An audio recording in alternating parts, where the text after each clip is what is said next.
Natural gem stone, കാറ്റ്സൈ, വൈദൂര്യം, ലിസോണിയ എന്നൊക്കെ പറയുന്ന സ്റ്റോണാണിത്. വൈദൂര്യം എന്ന് പറയുന്ന സ്റ്റോൺ ഇതൊരു പോപ്പുലർ ജെം സ്റ്റോൺ കൂടിയാണ്.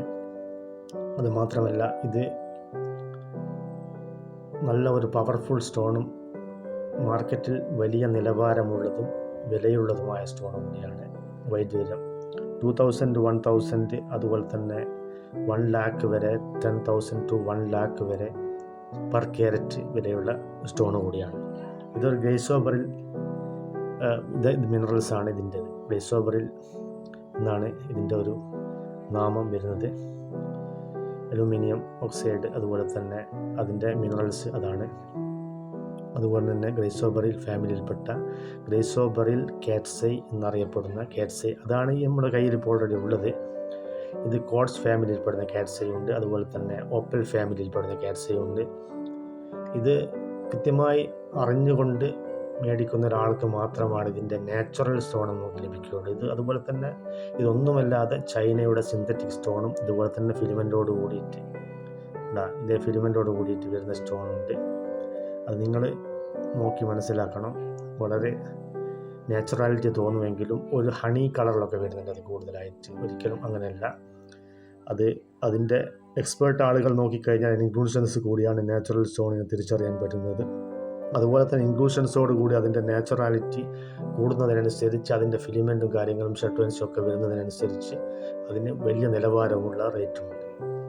അപ്പോൾ ഇന്ന് മാർക്കറ്റിൽ കിട്ടുന്നതിൽ ആന്ധ്ര, അതുപോലെ തന്നെ ഒറീസ, അതുപോലെ തന്നെ ശ്രീലങ്ക, ഇന്ത്യയുടെ പല ഭാഗങ്ങളിലും വരുന്നുണ്ട്. ട്രിവാൻഡ്രം വൈദൂര്യം അടക്കം ഇന്ത്യയിൽ മൈനിങ് ചെയ്ത് വന്നിട്ടുണ്ട് മുമ്പൊക്കെ. ഇപ്പം അതില്ല. അപ്പോൾ ഇന്ന് നിലവിലുള്ളതിൽ ഏറ്റവും നല്ല ജെം സ്റ്റോൺ എന്ന് പറയുന്നത് ഇതിൻ്റെ ഈ വൈദൂര്യത്തിൽപ്പെടുന്നത് അത് ശ്രീലങ്കൻ മൈനാണ്. അതിന് വിലയുണ്ട്.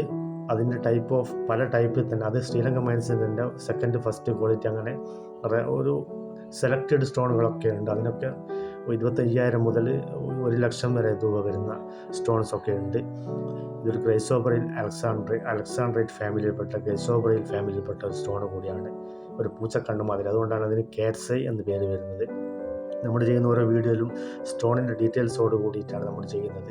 ഇതിൻ്റെ ഒക്കെ റിപ്പോർട്ടുകളൊക്കെ ഒരു ഐഡൻറ്റിഫിക്കേഷൻ റിപ്പോർട്ട് ചെയ്യാൻ ആർക്കൊന്നും കഴിയും. അതിന് ഒരു ചെറിയ റേറ്റ് ആവുന്നുണ്ട്. അതൊന്നല്ല, ഒരു എക്സ്പേർട്ടായ ആളെന്ന് നമ്മൾ മേടിക്കുന്ന സമയത്ത് ഇതിൻ്റെ ഡീറ്റെയിലോടുകൂടി നമുക്ക് കിട്ടുകയും നല്ല മൈനിങ് ജെമോളജി ലാബോടുകൂടി എടുക്കുകയും ചെയ്ത് കഴിഞ്ഞാൽ ഒരു ഡൗട്ടും നമുക്ക് സ്റ്റോണിനെ കുറിച്ച് വേണ്ടതില്ല.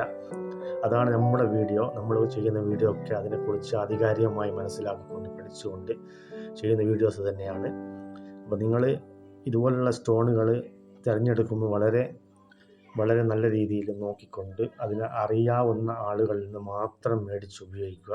ഇതെന്നല്ല ഏത് സ്റ്റോണുകളും എല്ലാ സ്റ്റോണുകളും ഇന്ന് മാർക്കറ്റിൽ വരുന്ന മിക്ക സ്റ്റോണുകളിലും അതിൻ്റെ പല കൃത്രിമങ്ങൾ ചെയ്തുകൊണ്ട് ഫിലിമെൻറ്റും പല കാര്യങ്ങളും ചെയ്തുകൊണ്ട് ഇതല്ല എല്ലാ റൂബി നാച്ചുറാലിറ്റി ഇതൊക്കെ പീഷ്യസ് സ്റ്റോൺസുകളാണ്. പീഷ്യസിൽ വരുന്ന സ്റ്റോൺസ് തന്നെയാണ്. സെമി പീഷ്യസിൽ വരുന്ന സ്റ്റോൺ അടക്കം കൃത്രിമം ചെയ്തിട്ട് വരുന്നുണ്ട്. അപ്പോൾ അതിൻ്റെ ഡീറ്റെയിൽ വീഡിയോ ഒക്കെ നമ്മൾ ചെയ്യുന്നുണ്ട്. ഗ്ലാസ് ഫിൽഡിങ്, അതുപോലെ തന്നെ ട്രീറ്റ്മെൻറ്റുകളുടെ first treatment, second treatment, third treatment, അങ്ങനെ ഒരിക്കലും ട്രീറ്റ്മെൻറ്റ് ചെയ്തതുകൊണ്ട് ഒരു സ്റ്റോണ് നാച്ചുറാലിറ്റി നഷ്ടപ്പെടുന്നില്ല. നാച്ചുറാലിറ്റി അതിൻ്റെ ഉപയോഗം കൊണ്ട് അതിൻ്റെ ഗുണം കിട്ടാതെ നമുക്ക് വരുന്നില്ല.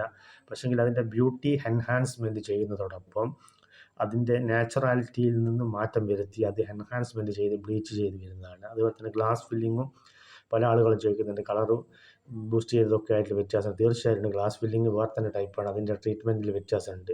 അത് GF എന്നാണ് വരുന്നത്. ഗ്ലാസ് ഫില്ലിങ്ങിൽ ഗ്ലാസ് ഫില്ലിങ് GF എന്നാണ് അതിൻ്റെ സർട്ടിഫിക്കേഷനിൽ വരിക. അപ്പോൾ അത് ബ്യൂട്ടി എൻഹാൻസ്മെൻറ്റ് വരുന്നതുണ്ട്. അതുപോലെ തന്നെ ആർട്ടിഫിഷ്യൽ കളറ് ഇത് കറക്റ്റ് റിപ്പോർട്ടാണെങ്കിൽ ഇത് ഞാൻ പറയുന്നത് ഐഡൻറ്റിഫിക്കേഷൻ റിപ്പോർട്ട് കൊണ്ട് മാത്രമല്ല, ഒരു ചെറിയ റിപ്പോർട്ടല്ല ഞാൻ ഉദ്ദേശിക്കുന്നത്.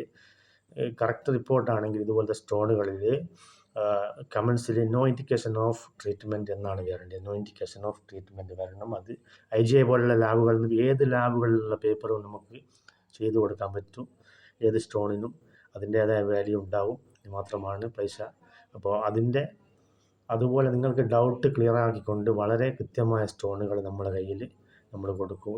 100% ഗ്യാരണ്ടിയാണ്. ഒരു സ്റ്റോണിലും യാതൊരു ഇതുണ്ടാവില്ല. അതുണ്ടെങ്കിൽ അത് പറഞ്ഞുകൊണ്ട് തന്നെയാണ് കൊടുക്കുക. ഗ്ലാസ് ഫില്ലിങ് സ്റ്റോണുകളൊക്കെ ചോദിച്ച് വരുന്ന ആൾക്കാരുണ്ട്. അതൊക്കെ അവർക്ക് അങ്ങനത്തെ കൊടുക്കും. അത് ചോദിക്കുമ്പോൾ അതിന് ബഡ്ജറ്റ് കുറവാണ്, ബഡ്ജറ്റ് ഫ്രണ്ട്ലിയാണ്. കാരണം വെച്ചാൽ അതിന് റേറ്റ് കൂടുതലില്ല. നാച്ചുറാലിറ്റിയിൽ റേറ്റ് വരുന്ന സ്റ്റോണുകൾ ഒരിക്കലും അത് അങ്ങനെ പറയില്ല. കൃത്യമായ റിപ്പോർട്ടോട് കൂടി തന്നെ കൊടുക്കും. അതല്ലാതെ മേടിക്കുന്നവർക്ക് അങ്ങനെ മേടിക്കാം. ഒരിക്കലും സ്റ്റോണിൽ ഒരു ട്രീറ്റ്മെൻറ്റ് ചെയ്തത് കൊണ്ട് ആ സ്റ്റോണിൻ്റെ ഒരിക്കലും അതിൻ്റെ ഒരു ഫലത്തിലോ കാര്യത്തിലോ വ്യത്യാസം വരുന്നില്ല എന്നുള്ളതാണ്. അപ്പോൾ നിങ്ങൾക്ക് ഇതിൻ്റെ ഡീറ്റെയിൽ വീഡിയോ മനസ്സിലായെന്ന് തോന്നുന്നു. നിങ്ങൾക്ക് കോൺടാക്റ്റ് ചെയ്യാം. നമ്മൾ അതിന് ഡീറ്റെയിൽ ആയിട്ട് ഓരോ സ്റ്റോണിൻ്റെ കുറിച്ചും അതിൻ്റെ ഡീറ്റെയിൽ ആയിട്ടുള്ള വീഡിയോ നമ്മൾ ചെയ്യുന്നതായിരിക്കും. അപ്പോൾ നിങ്ങൾ ഇതാകുക, നമ്മുടെ വീഡിയോ കണ്ട് സപ്പോർട്ട് ചെയ്യുക. അപ്പോൾ സ്റ്റോണിന് വേണ്ടി നിങ്ങൾക്ക് വിളിക്കാം, എനി ടൈം കോൺടാക്റ്റ് ചെയ്യാം. അപ്പോൾ ഞാനിപ്പോൾ കാണിച്ച സ്റ്റോണുകളൊക്കെ പിന്നെ ഓരോ സ്റ്റോണുകൾ വ്യത്യസ്തമായിട്ടുള്ള വീഡിയോ ആയിരിക്കും. നമ്മൾ